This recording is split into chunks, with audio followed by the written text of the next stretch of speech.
আমরা যারা ফুটবলকে ভালোবাসি আমাদেরকে যদি জিজ্ঞেস করা হয় এই ফুটবল জগতে সবচেয়ে দুর্ভাগা প্লেয়ারটার নাম কি, সে যদি আর্জেন্টাইন সাপোর্টারও হয় সম্ভবত নেইমারের নামটা নিয়েই ফেলবেন। কেননা গত রাতে নেইমারের সঙ্গে যা হয়েছে সেটা শত বছরের ফুটবলেও এরকমের নজির আমরা দেখতে পারিনি।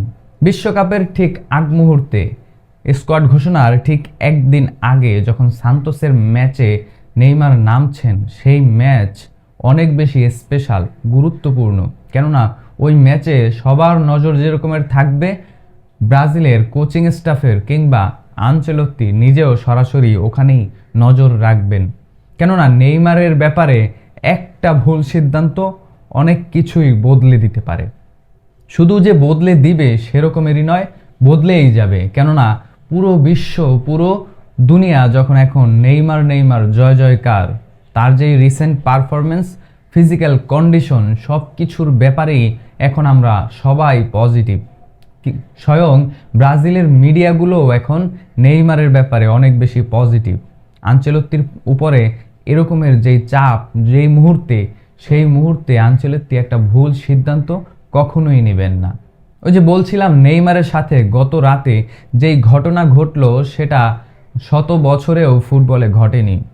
নেইমার পায়ে হালকা অস্বস্তি ফিল করছিলেন, ঠিক সেই সময় যখন তিনি সাইড লাইনে চলে গেলেন স্প্রে নিচ্ছিলেন।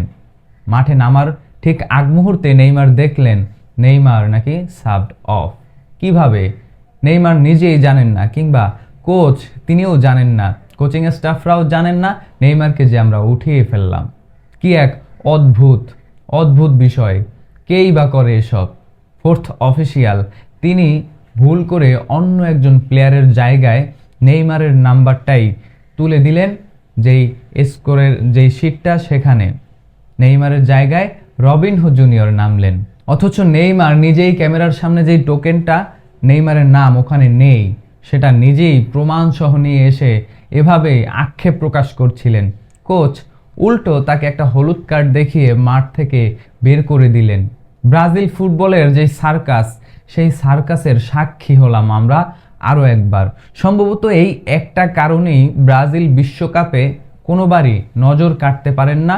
ওই যে আমরা বিশাল বহরের একটা অ্যাটাকিং লাইন আপ নিয়েও যখন বিশ্বকাপে যাই, বিশ্বকাপে আমাদের সেই স্বপ্নটা আর পূর্ণ হয় না।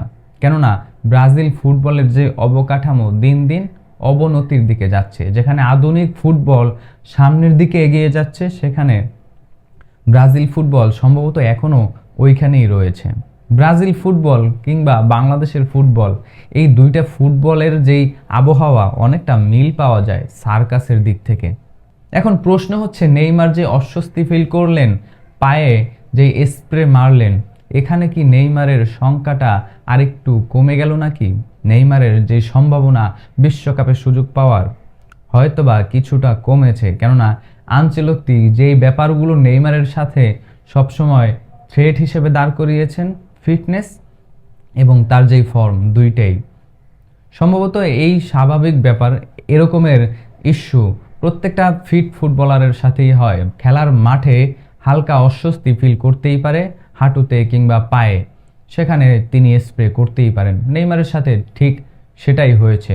কিন্তু ওই যে নেইমার যখন বিশ্বের সবচেয়ে দুর্ভাগা প্লেয়ার, তার সাথে কি হতে যাচ্ছে, কি হয় আমরা কেউই জানি না। আজ রাত 2টায় কি হতে যাচ্ছে, কি হবে বিশ্বের ফুটবলে, সেটাই ওই যে বাংলাদেশ কিংবা বিশ্বের 700 সাংবাদিক যখন ওখানে অ্যাসাইন্ড করে নেইমারের কিংবা ব্রাজিলের যে স্কোয়াড ঘোষণা দেওয়া হবে, সেখানে ব্রেকআউট তো হবেই, ইন্টারনেটে ব্রেকআউট হবে। আমরা সবাই তখনকার অপেক্ষায় নেইমার জায়গা পাবেন কিনা। আপনার কি মনে হয় কমেন্ট বক্সে অবশ্যই জানাবেন।